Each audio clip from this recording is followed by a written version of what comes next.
They told you that after 35 you start fading, that the gray at your temples is the universe telling you to step aside. That attraction belongs to younger men, men with faster reflexes and smoother skin and 40 fewer years of damage on their faces. You believed it for a while. Maybe you still do. But there is a man in the corner of this room right now. He is not performing. He is not scanning faces or laughing too loud. He ordered one drink, he is reading, and he has not looked up once. And she cannot stop watching him. Not the 26-year-old with the jawline who has been working the room for 40 minutes. Him, the still one. The one who looks like he settled into himself a long time ago and never left. That is not luck. That is not genetics. That is something the culture never told you about.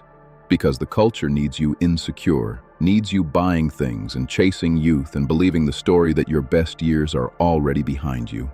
They are not. Machiavelli knew it. The Stoics built their entire philosophy around it. And the woman across that room, the one who has been through enough to know exactly what she is looking at, she knows it too. There are 5 things a man over 50 carries that no younger man can fake, purchase, or manufacture. Not one of them has anything to do with his face or his body. Before this is over, you will know exactly what they are and why the man you are becoming is not fading. He is arriving. Study a young man the moment something goes wrong. His voice sharpens. He fills every silence with noise because silence, to him, feels like losing ground. He believes the loudest man controls the room.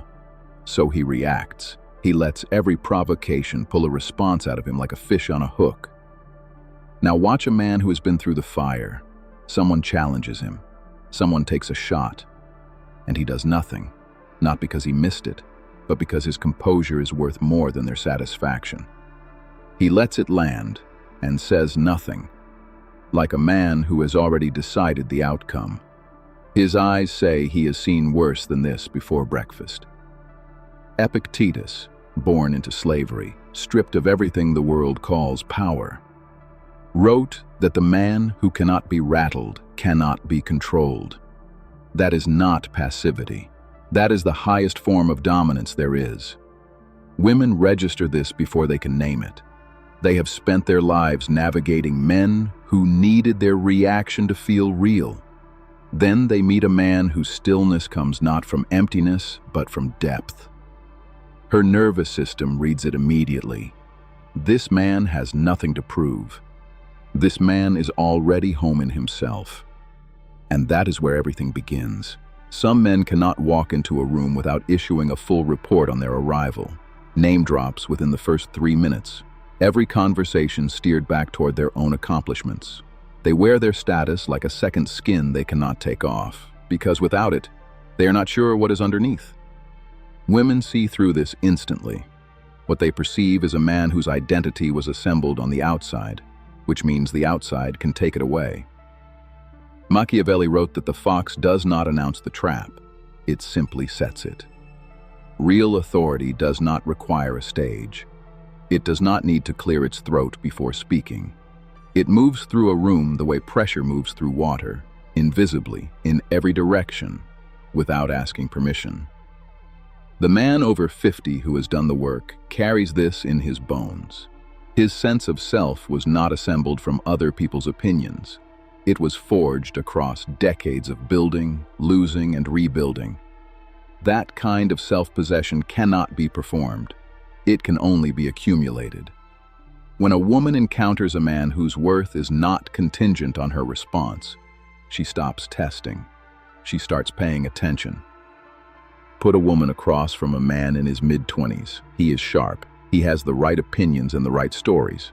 And within 20 minutes, she has reached the bottom of the well. Not because he is stupid, because he has not had time to fill it.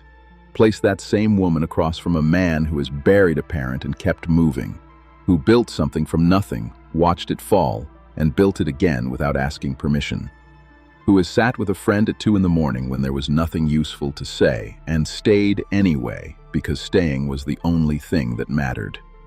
Marcus Aurelius called this gravitas, the weight of a soul that has been tested by actual circumstances and did not shatter. Not a resume. Weight. the kind that changes the temperature of a conversation the moment it walks in. A woman of substance does not want a man she has already figured out. She wants to ask a question and get an answer she did not expect.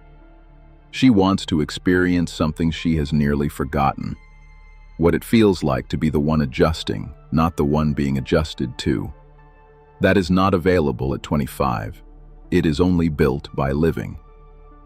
Most men, the moment they feel attraction, immediately begin dismantling the very thing that created it. They lean in too fast. They reshape their opinions to match hers, their schedule to orbit hers. So desperate not to lose her that they hand away the only currency they had. Their own ground, their own gravity. She feels every bit of it, not as devotion, as desperation. And desperation is the one thing no amount of looks or charm can overcome. Machiavelli's most enduring strategic principle: never negotiate from a position of need. The man who needs the outcome more than the other side has already lost before the conversation starts. The same physics govern attraction. The man over 50 who has done the work does not chase, not because he is playing games, because his life is genuinely full. When she enters that picture, she is not completing it. She is being invited into something that was already worth being in. This is what quality women have spent years looking for without being able to put language to it. A man whose interest is real, but whose need is zero. That composure is not coldness. It is the most attractive thing a man can possess. If this one hit close to home, subscribe. Every episode goes one level deeper. You need to be here for what comes next. Here is the quality almost no man names. The one that divides the man who is merely older from the man who is genuinely magnetic, his relationship with the fact that his time is finite. Every man, as he moves through his 50s, runs directly into mortality in a way that is no longer abstract. He has watched people his age disappear. The horizon of his own end is visible in a way it was not at 30, and he faces a decision that defines what comes next. Most men panic. They chase youth. They perform a vitality they no longer feel because they are terrified of what it means to acknowledge the clock. Women see this immediately, not as vanity, but as fear. A man leaking fear through every pore at any age is the least attractive thing in the room. Seneca wrote that the man who has learned to die has unlearned how to be a slave. Marcus Aurelius reminded himself every morning that the day might be his last, not to become morbid, but to become free. Memento mori was never about obsessing over death. It was about refusing to waste the life that remained. A man who has settled his account with death stops spending his days on things that do not deserve them. Every conversation becomes real because he knows that real is all there is. And when a woman sits across from a man like this, fully present, fully unhurried, fully unafraid, she feels something she has almost never felt, like she is the only thing in the room. These 5 traits are not independent, they compound. The man who builds composed silence also builds authority, because a man who cannot be rattled cannot be controlled. The man who refuses to chase deepens his gravity, because a life that is genuinely full carries genuine weight. The man who has settled his account with mortality becomes more present, and presence is the current running beneath every other trait on this list. Machiavelli called this virtue, not virtue in the moral sense, but the quality of being fully, irreducibly yourself under any pressure the world applies. The man who has built virtue does not need to perform anything. His presence performs it for him. Not a technique, not a strategy. A man whose age is not a liability. It is the proof. This is why she is watching him. Not because he is trying, because he has already become. You were told a story about men in time, that you peak early and spend the rest of your years managing the decline, that the gray at your temples and the lines around your eyes are the universe telling you to step aside for men who are still young enough to matter.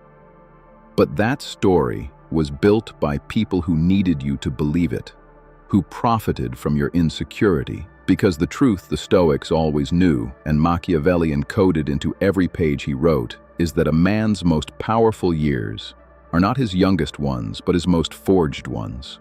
And the qualities that make a man genuinely magnetic cannot be purchased or performed, but only built through the alchemy of time and loss and survival, and the daily choice to become harder to move and easier to be around. And the man who has done that work, who has earned his silence, his authority, his depth, his refusal to chase, and his peace with the one thing every other man is still running from, does not fade as he ages. He clarifies, he sharpens, he becomes more precisely and completely himself with every passing year, until what remains is something so rare that the right woman does not walk past it. She stops and she stays. You already know what you are. Finally, Ruthless.